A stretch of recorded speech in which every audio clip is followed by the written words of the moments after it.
Hello everyone, my name is Rio. Today is August 1st, which is 6 days before my 24th birthday. And I am trying to make it every year, make a video about my favorite things during a certain age. And so today is going to be about movies. Last year I did a video of my 22 favorite things as a 22-year-old, and yeah, if you want to check that out, you can. I'm not forcing you to though.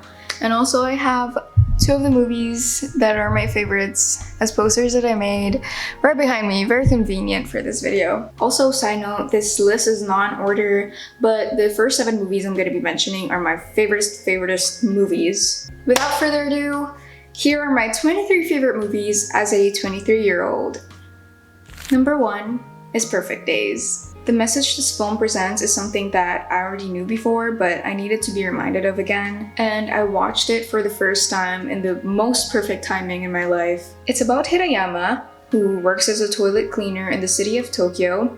He loves to read, listen to music, take film photos, tending to plants, and just live life. The simplicity of his life and his attitude towards its mundaneness is something that I really admired, and I think it shows us that simple lives can be meaningful too. And yeah, this film is really important to me. Number 2, Hihi. I watched this movie for the first time when I was a teenager, and I rewatched it recently. Now in my 20s, I feel like I understood more of it than I did before.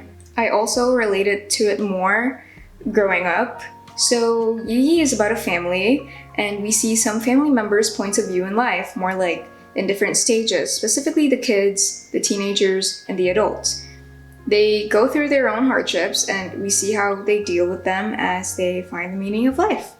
Number 3, Chinima Paradiso. Before I watched this movie, my love for film had already been solidified, but this movie solidified it even more. In Chinima Paradiso, we see a young boy meet the projectionist of a small town in Italy, and we see their relationship blossom as they discover life's intricacies with each other. This movie makes me appreciate going to the cinema to watch movies with other people more. In this movie, I love the scenes where the whole town watches movies together, and it just feels like a lot of their lives have changed because of the movie theater. This is a different movie, but I watched Avengers Infinity War in theaters, and I just loved the sense of togetherness I had with people when we were cheering for the Avengers to win. And to be frank, that moment made me cry. Not because of the movie, but because the audience was won. And yeah, that's what Chinima Paradiso has. Number 4, Inglourious Basterds. This is my favorite Tarantino film, and honestly, this might even be my favorite movie ever. I sound like a film bro having a Tarantino movie being my favorite movie, but this movie is just so perfect, I can't even blame him. So Inglourious Basterds follows a group of Jewish Americans with the goal of seeking vengeance on the Nazis during World War II. This movie is also where my fondness for Christoph Waltz emerged. He's my favorite actor. He played the villain so well, and it made it so hard for me to hate him. Well, except for the fact that his character is a Nazi. And my favorite character ever is in this movie, Shosanna Dreyfus. I love her so much, she's so badass. And Ennio Morricone and David Bowie on the soundtrack is just so good. Number 5, 8th grade. 8th grade tackles the awkwardness of being an adolescent as we see the point of view of 13-year-old Kayla. We see her experiences as she takes on middle school. I related to this movie so hard, especially when I was in middle school. I grew up mostly with my dad, and seeing Kayla's dad struggling to connect with his daughter, it reminded me how hard it must have been for my dad to try and help me as I go through my teenage angst phase. This movie is also very realistic in terms of how kids these days really are, and Kayla's character just emanates hopefulness through her vlogs and seeing her try to get out of her shell more. And this is just a really heartwarming movie. Number 6, Sing Street. This movie just tells you, hey, life is just gonna life, and you just gotta live life. You get me? And this is also one of the movies where I see the main character and I just think to myself, hey, that's low-key me. Sing Street follows Connor, who moves into a new school and eventually starts a band to impress his crush. He also uses his songs as a form of escape from the family troubles he deals with at home. The story is great, and just the joy and fun they have in making their music videos just reminds me of when I used to make music videos with my friends. Also, the songs are amazing. I remember when I used to play them every single day when I was like 15, 16. I would have to say this is my best comfort movie of all time. Number 7, Shaun of the Dead. My favorite zombie movie ever. I have watched this movie so many times, even studied its screenplay. I've practically memorized it. In Shaun of the Dead, we see Shaun deal with the dead. With the help of his friend Ed, try to save his girlfriend and family. This was such a ride of a film, and the comedic timing is just so perfect. Edgar Wright has his way to get you hooked in every single second of this movie, and it's just so good. Number 8, Princess Bride. If I were given only one movie to watch for the rest of my life, I think it would be this movie. The film follows Buttercup and Wesley as they try to overcome obstacles in order for them to be together. It's a fairy tale that has action, romance, adventure, comedy, and it's just so iconic. Personally, we need more movies like this in this day and age. Number 9, Four Adventures of Reinette and Mirabelle. The movie is exactly what the title said. We see the four adventures of Reinette, a country girl, and Mirabelle, a city girl, as they live together and face scenarios in their daily lives despite their opposing views on certain things. This movie just exudes girl friendship, just being girls together. I also find both the characters really relatable, speaking as a city girl who grew up in the province. Also, every scene looks like a painting. Eric Romer, that's probably not how you pronounce his name because he's probably French. I feel like he's such an expert in capturing ordinary things ordinary people do in their day-to-day lives in such an extraordinary way. Number 10, Paddington 2. I watched this movie when I was admitted in the hospital, and I think it might have just cured me because the day after, I was discharged. It's about Paddington, a bear from Peru that lives with a family in London who gets into this action-filled, adventurous journey to get his Aunt Lucy her gift. Paddington 2 is a movie for everyone, no matter how old you are, whatever you are, whoever you are. I'm sure this movie will make your heart melt. You okay? Number 11, Paris, Texas. One way I would describe this movie is that it exudes beautiful sadness. In Paris, Texas, we see a man navigate his life as he goes back to his family after disappearing from them for 4 years. It's visually stunning, yet these moments make you cry. I love the soft and gentle scenes, especially with Travis and his son, as Travis tries to build a relationship with him. It's definitely a story about love and heartbreak, how heartbreaking love is. It's something you would want to watch if you want a good cry and appreciate beautiful stills from a movie. Number 12, Mamma Mia. This movie has everything I love. The ocean, ABBA, Amanda Seyfried, very goofy dancing, girlhood. Mamma Mia is about Sophie, who's about to get married, as she invites 3 men, who one of them could potentially be her dad. This movie also reminds me of spending time with the cousins at Nana's house. I can't even count how many times I've watched this movie. It just gives me so much nostalgia, and just seeing all the theatrics in this movie just gives me so much joy. Number 13, Before Sunrise. This movie just brings such a gentle feeling when it comes to meeting people and falling in love. It's about 2 people meeting on a train and taking a risk to get to know each other more in the beautiful city of Vienna. It depicts the beauty of connection through conversation. It's pretty heavy on the dialogue, so you would really have to focus on it, and when you do, you'll see how it's so beautiful. Aside from the dialogue, the cinematography is really nice as well. Makes me want to visit Vienna. I would have to say this would be my favorite out of the Before trilogy. Number 14, Koda. In this movie, we see Ruby, who struggles being a Koda, or a child of deaf adults. She's torn between helping her family with their fishing business and pursuing her passion for singing. I love a good movie that makes me cry.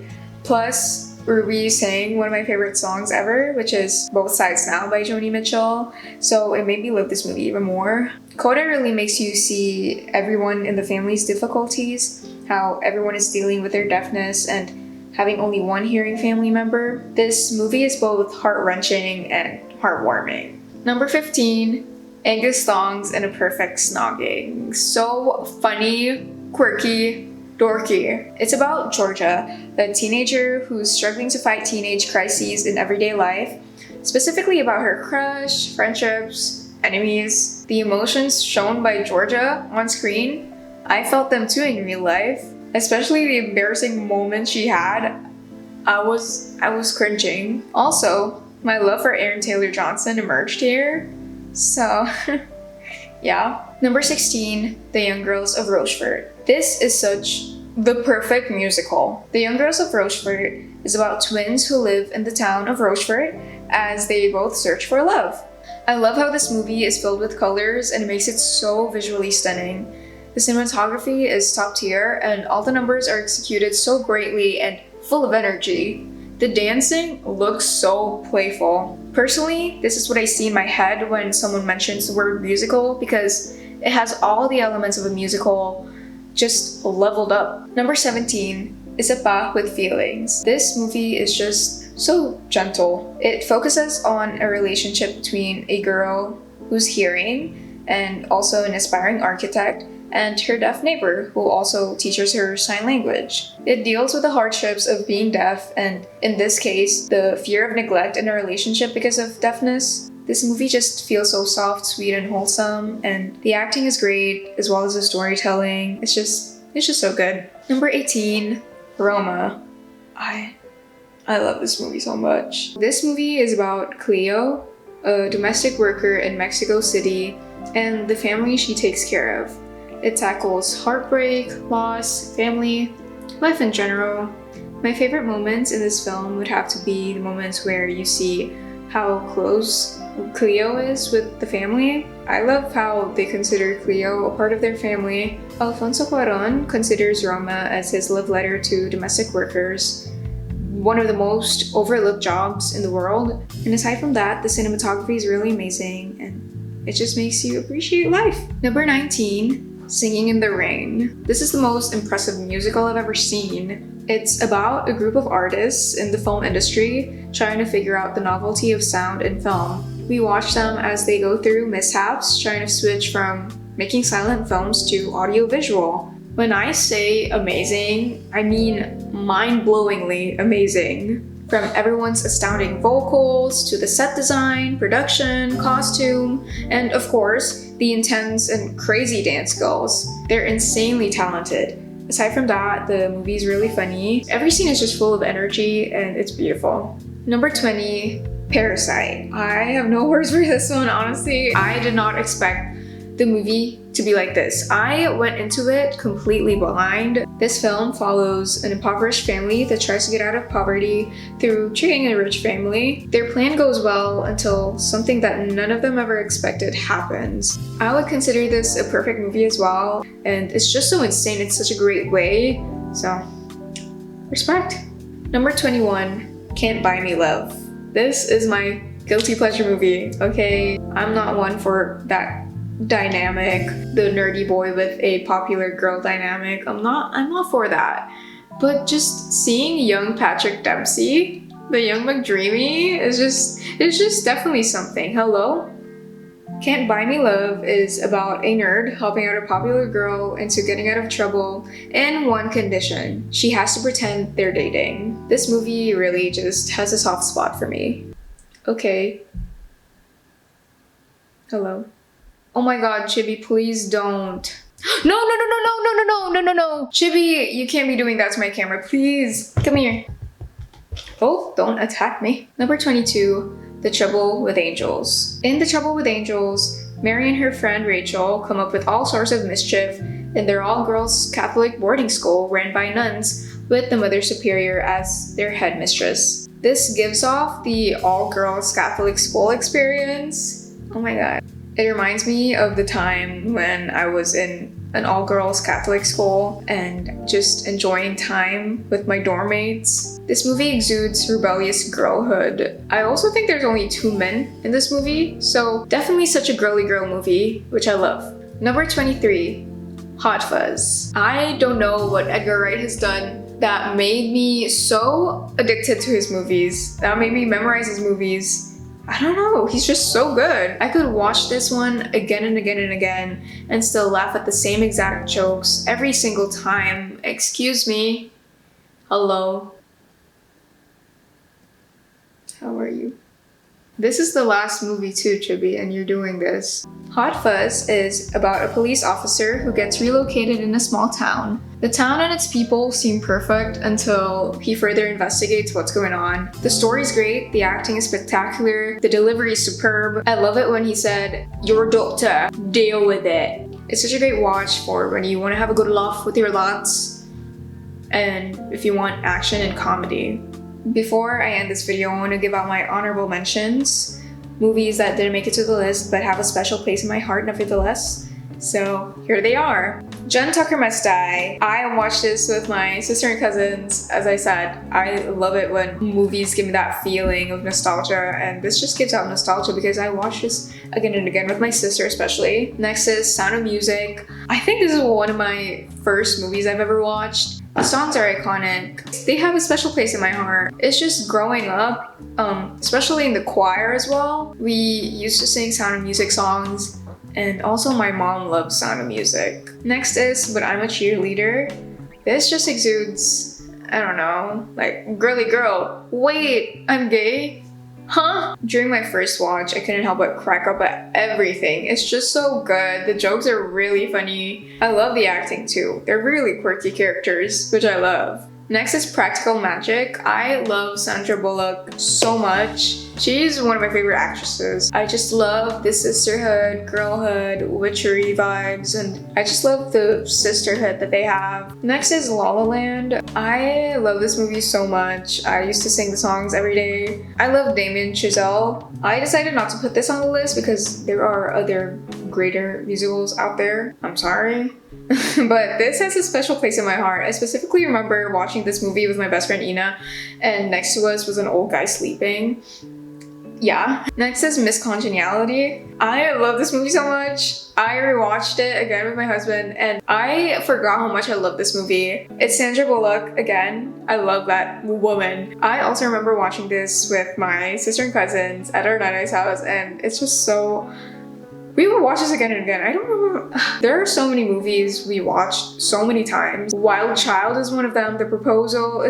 I love those times. I wish we could do that again, but everyone's away from each other. But yeah, that is all for my 23 favorite movies.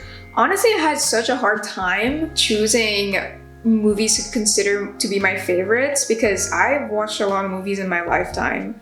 So that's really pressure. I was also scared of picking favorites because what if there are movies that I forgot I watched but I actually love so much? And also there are movies out there, there are so many great movies out there that I haven't watched yet, and I'm thinking, what if they're my favorites? I should have watched a lot of movies before I did this video, but at the same time, there's always time for me to watch these great movies, and it's comforting to know that there are great movies out there that I have yet to watch. And yeah, I am so excited to watch more movies, and if you guys have any suggestions of movies you would like me to watch, feel free to comment or not. I love talking about movies. I think cinema is my love language. But yeah, get out there, or not. You can stay inside and watch movies, because thanks for watching, and take care. Gucci! Mwah.